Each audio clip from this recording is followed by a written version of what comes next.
doing up there? Do you hear that? Honey, it's probably just a drunken, semi-naked mock exorcism. Boys will be boys. Just from a layman's perspective, it looks to me like the exorcism was a miserable failure. One of the things that I found very astounding that was in your book was when you related the case about the gentleman who started AA, Alcoholics Anonymous, and the role that a Ouija board played in that.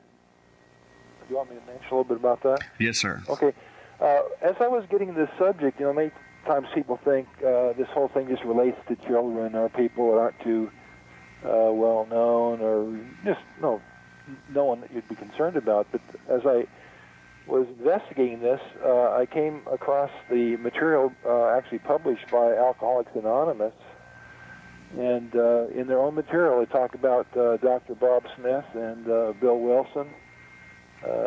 These Dr. Bob and the Good Old Timers and Pass It On. These are the title of the books.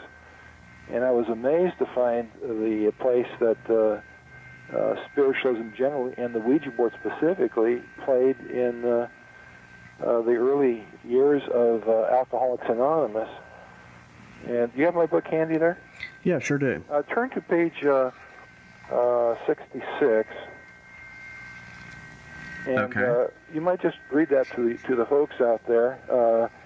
You have the background of Ouija board use, and they have a room in the home that's called a spook room.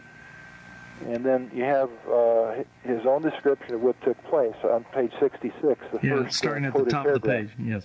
It says, as early as 1941, Bill and Lois were holding regular Saturday spook sessions at Bedford Hills. One of the downstairs bedrooms was dubbed by them the spook room. Here they conducted many of their psychic experiments. Bill Wilson provides an account of one of his Ouija board sessions. The Ouija board got moving in earnest. What followed was the fairly usual experience. It was a strange melange of Aristotle, St. Francis, diverse archangels with odd names, deceased friends, some in purgatory and others doing nicely thinking. There were malign and mischievous ones of all descriptions, telling of vices quite beyond my ken, even as former alcoholics. Then the seemingly virtuous entities would elbow them out with meaningless messages of comfort, information, advice, and sometimes just sheer nonsense. Says that Bill also received messages without the board.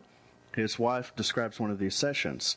Bill would lie down on the couch, and he would get these things. He kept doing it every week or so. Each time certain people would, quote, come in, end quote. Sometimes it would be new ones, or they would carry on some story. There would be long sentences, word by word, would come through. This time, instead of word by word, it was letter by letter, and Anne, who was a neighbor, put them down letter by letter. The communication in this case was in Latin, a language that Bill understood only slightly. Bill took the material to a classical scholar who read the messages and was impressed by it. Bill Wilson wrote the now famous, quote, 12 steps. Says, while laying in bed, with a pencil in hand, a pad of yellow scratch paper on his knee, he started to write. He asked for guidance, and he relaxed. The words began tumbling out with astonishing speed. He completed the first draft in about half an hour, then kept on writing until he felt he should stop and review what he had written. Numbering the new steps, he found that they all added up to 12, a symbolic number. He thought of the 12 apostles and soon became convinced that a society should have 12 steps.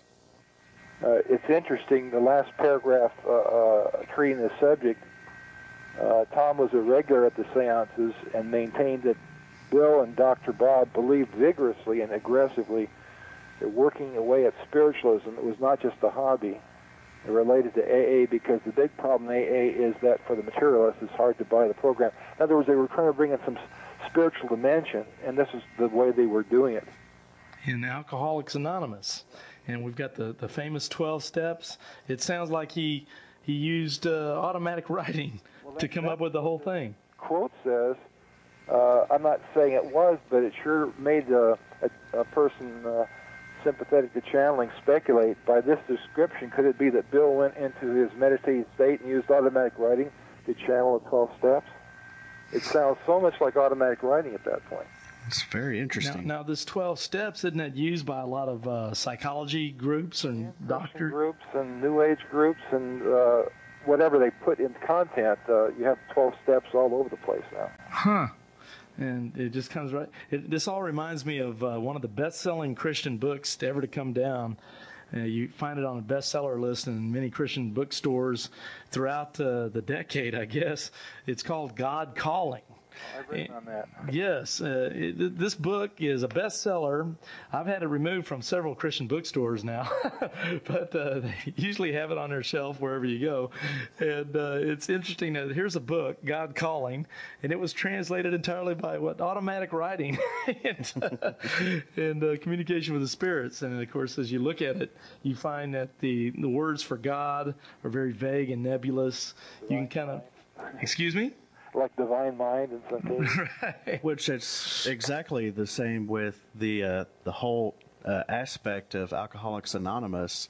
They believe in a belief in a power higher than themselves, but that higher power is never defined. Yeah, so you define it for your own sake, your own belief.